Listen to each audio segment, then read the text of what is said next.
Welcome to Billund, where today we are here at LEGOLAND Billund in Denmark, the original LEGOLAND resort. It's the home of Lego. It's really cool. I mean, the whole entrance is massive, it's busy, lots of people here, but it's a fairly big park. There's lots to see, lots to do, some specialty food as well, which I'm very keen to try. So let's go in, have a look around the park, explore all the different areas, and get on those 4 coasters as well. Very exciting.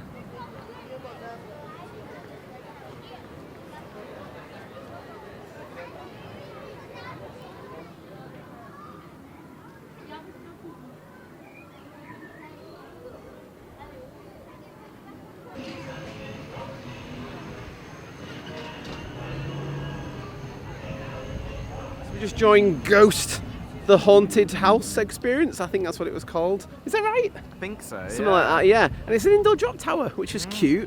You had a lot of interactive elements walking through the beginning for the queue, which we didn't think it was a queue at first, did we? We thought it was just the walkthrough as the whole attraction. And then we finally got to the bottom and it was like, oh, this is a drop tower. And as Becca said, the best bit was that you could see the other tower on the other side. And they're like, woo! And we're like, woo! And there's loads of airtime. And it was really good fun. I like that. Very simple. It's almost like Subterra. If only that was coming back somewhere in the UK. Can you imagine that? Right, we're going to go through this Wild West area now and head towards the back, I think. It did do a wee, I promise. Dan's going to see if you can trigger it. No, can't trigger the wee. It was wee, and you can see the evidence on the floor.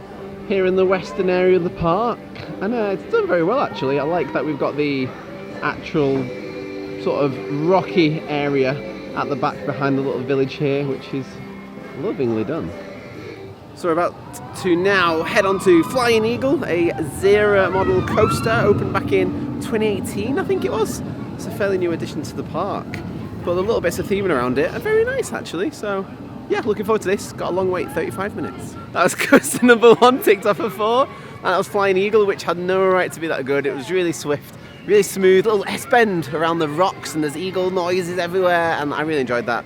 And a 2-lap special, which is quite nice. And then we got a little bit of a soak in Lego canoe, so Dan really wanted to go on Lego canoe, which we've just been on. Yeah, I think, obviously, it's more for families than kids, so we had to split up our group of 4 into 2. But then I think just the weight overall got us a lot wetter than expected, unfortunately. But hey ho, we're having fun. It's good. Where next, gang? Henry and Dan have been here before, so they know the park. Myself and Becca are just, well, we're all sleepy and making our way through, but there's lots to do, lots to see, and it's just Lego. It's just nice, isn't it? But we'll see where we end up. Henry believes he spotted something new, and I saw this from when we were on ride of Lego canoe. So very simply, build a boat, stick it in the river, see what happens. These kids love it. I love the interactivity. Look at him go.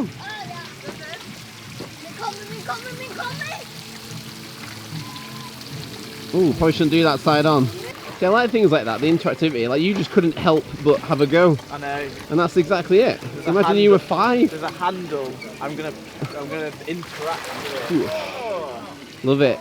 Nice. Big load there. Now we're in the adventure mission area zone, and it's time for us to head on Polar Explorer. So we've had our ride there on Polar Explorer, which was, you know, it's another, what is it? It's another Zera model, like with the Falcon Flying Eagle. I can't remember what it's called. That was good fun, I like that. A little bit more rattly than we expected, with it being like 11 years old. Spoiler, there is a drop section towards the end of the track, so you come to this, it's essentially like a big shed, unfortunately. There's no real theming for it, but what I did like was that you had the screen in the front, and that's got some men like pickaxing the floor, and then as that breaks, that's when you drop. So it was only a small little drop. It wasn't as intense as 13, but it was nice. Yeah, it does it in one go, but that was good fun. So we're here now in Ice Pilot School on these robotic arms, but you actually choose the elements, and you get to, when it works, there we go, and you get to pick what you're going to have. So Dan's going to do something wild for us here. 5. Yes. Oh geez, there's loads of, are they all the options? What's that one? Oh, that's like a weird spin around thing. So yeah, this should be quite interesting. And Dan doesn't like spinny rides, but because he knows what we're picking, he's feeling better about it, don't you? There we go. Cool. So once you've programmed your sequence, you then have to queue around this whole section before you eventually get on, and it's very slow to load, unfortunately, I've found, which is a shame. Seems like it's just one guy doing everything. Why? There's like 6 arms, and there must be about 100 people in this queue, so Might be a while on this one. So unfortunately, we are waiting. There is a mechanic here, so he's going to fix whatever's going on with it. But yeah, a lot of the queues left, which should help with this very slow throughput. But shame we've got a bit of an issue at the moment. That didn't take long. We're back up and running. This is surprisingly more wild than I expected, which is cool. Wow. Okay, so we've just come off this ice pilot explorer thing. I can't remember what it's called. I don't know the names of anything in this place.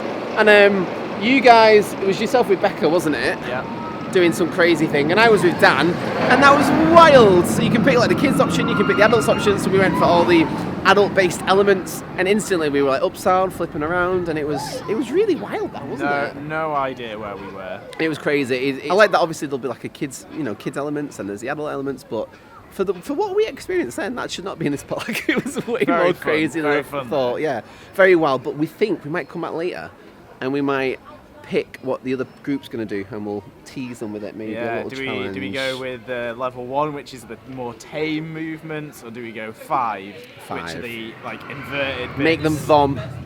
Yeah. Wreck 'em, I think. But yeah, that was good fun. Really like everything in this park so far. Having a great time. My arm's making, so let's stop this record and go to the next bit. Oh, my arm.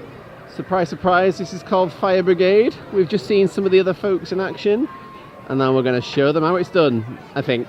Yeah. Henry's expecting full team effort on this one. Are we going to win? We are. Are we going to win? Nothing less. Not if I'm in the team. Okay, well, we'll try our best. Dan, are we going to win? No. We're going to win! Yes! We did it! We saved the fire! Brexit wins! Another interactive ride now, which I do like about this park. It's the Temple, an interactive shooting dark ride. That's our points for today. Lots of pink, please, everyone. Purple, pink, whatever that is. Did quite like the interactiveness. I always like an interactive dark ride. Quite liked all the elements as well, like the spikes coming through and the little water scene and the band's playing, but otherwise quite short really. But I think we're going to go for a coaster next.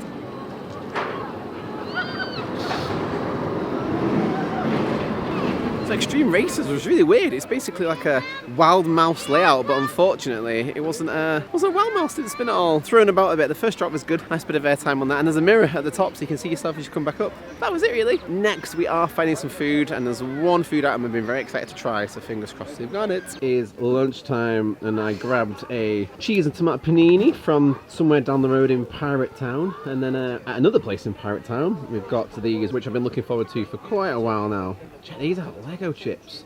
They taste like regular chips, but look like Lego. Genius. Maisie, what are you doing? I don't remember bringing you to Denmark. Get off that woman's back, please.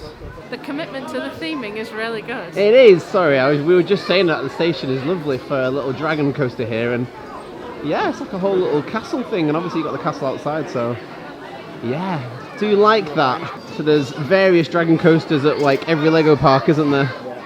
It's a staple of the Lego park, so I'm excited to get on this one. And with that, Denmark's Dragon Coaster is done, so it is a macro-rated power coaster. I didn't realise it was a macro-rated power coaster, so that's the same as Runaway Mine Train over at Alton Towers, but what I liked about that was the dark ride scene. So I think they all have a dark ride scene at the beginning, which is quite cool. I mean, I think that's kind of the point of these parks, isn't it? These Lego parks, seeing all the big Lego models moving about and coming to life and stuff. There was a weird one where this like chef was pulling a kid's ear. That was a bit odd. But otherwise, yeah, it was alright. I think I prefer Mine Train. I've got a big love for Runaway Mine Train at Alton Towers, but still, nice to do Dragon Coaster. And yeah, as Becca was saying, the theme around here is great. I mean, look, castle in the background. It's lovely, fantastic. Right, I don't know where they've gone because I've run off to come film this, so let's go find them and see what's next. Having a lovely day. Viking River Splash complete, and I can't believe this lot. I've got me on 2 water rides on it's a little bit warm. It's probably like what, 10, 12 degrees maybe? Not too wet, thankfully, but yeah, I am surprised they got me on. However, didn't get very wet on that, thankfully. Some effects around the back. There's like some little rat or mice type things that are poised to laugh at you and squirt water at you, as Henry said, but they yeah, they didn't, thankfully. They were turned off, otherwise that would have got much worse. Got more wet on the canoe than we did on the actual rapids. Now I am an ice cream aficionado, and we've just been looking through all this, so we've got different soft scoop flavours. Becca's going, yep, that says skid pad. Cheers, Dan. Becca's going banana, but myself and Dan and Henry are going for these guys over here. So it's a whippy thing, and we're going to go for the Legoland chocolate, where you get a chocolate brick at the top. Yeah. I mean, check out these chunky. I was trying to think of a pun with the brick. I can't think of one. But anyway, look at these. So that's the Lego chocolate bit, obviously, this block. And then we've got soft serve and loads of like chocolatey, sugary powder on top. And they're white, them aren't they? They're girthy little things. Hefty. Oh, hefty. Right, let's eat these.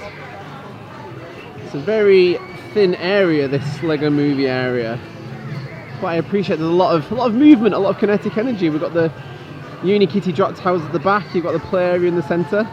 This massive Lego dog. Well, it's the show building, isn't it, for the Flying Theatre over there. And then we've got Apocalypseburg Sky Battle. A nice collection of rides. I think that's really cool, you know?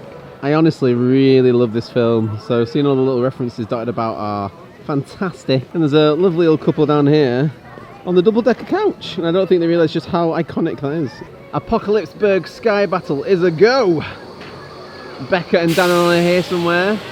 They should know what they're doing, so fingers crossed they can teach the kids. I think Becca waved then, but the sun's behind them, so it's quite hard to see who they are and where they are and what they're doing. Here we go, let's get some inversions going. Yep, Dan's doing it. Get ready, Dan's there. He's upside down, he's done it. I think that's Dan. I can't actually tell on here. Right, Flying Theatre time with Emmett and Flying Adventure Masters of Flight. Den står lige her bag mig. Under det her klæde står noget, der er så fantastisk, at det kun kan beskrives som super duper. Og ved I hvad? Det er endnu bedre. Det er super duper. Hvilket er lidt mere super end super duper. Så tillad mig nu at præsentere den flyvende tredobbeldækker. Wow.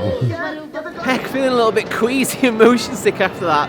So myself and the gang have just been on Emmett's Flying Adventure, which is just a flying theatre. Back in the UK at Legoland Windsor, there's the same thing, but it's Mythica themed.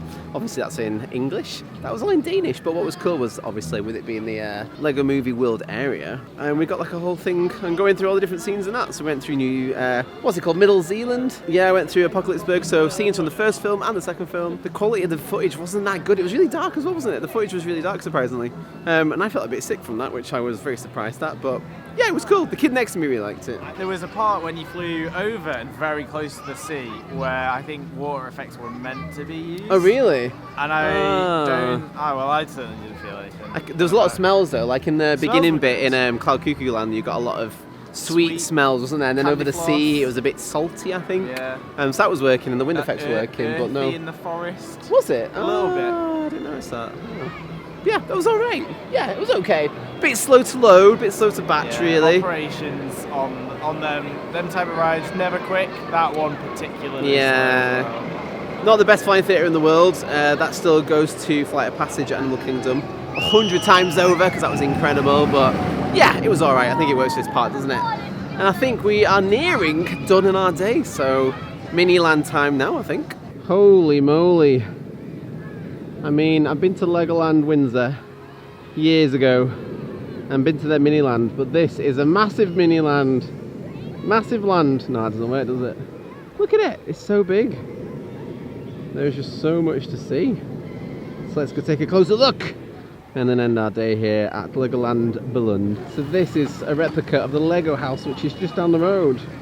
We're going to head there later to look at the shop and all the exclusives, but not something we're going to go inside today, not on this trip. Oh, okay, my orientation was wrong, but yeah, we would, our hotel would be where that bush is, and then the park would be over there somewhere. Oh, where that woman is, well, maybe over there. Yeah, just to get an idea of how close it is to the airport.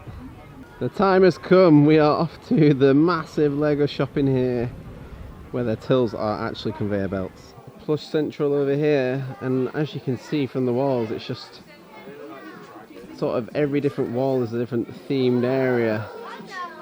So you've got some creative stuff over there, Duplo at the back, and loads of sales stuff here as well. And this is only one half of the room, we've still got the other side as well. So obviously this is a set I've been wanting for a long time, but we just don't really have the room for it. And here's a few of the things that I want and we don't have the room for just yet. Daily Bugle, Sanctum Sanctorum. For Daily Bugle and Sanctum Sanctorum, I've got the old versions at home, but these are the new ones which are way better. I would absolutely love Diagon Alley as well, and that Hulkbuster would be pretty sick. Holy moly, it's bright, and holy moly, it was busy in that shop. Jeez.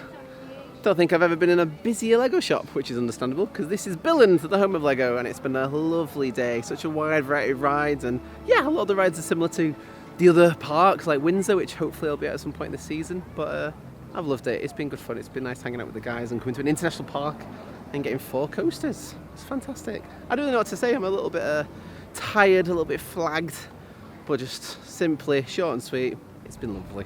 And I'm sure we'll come back and maybe get in the Lego house next time as well. So on that note, we've got to go get a plane now, go back home. Quick 48 hours, a quick 24 hours. I don't know how 24 hours can be quick because it's only 24 hours, but anyway. Thanks for joining. If you enjoyed it, please like and subscribe. Always appreciate it, and we'll see you next time. Farewell. I can't see anything, it's so bright.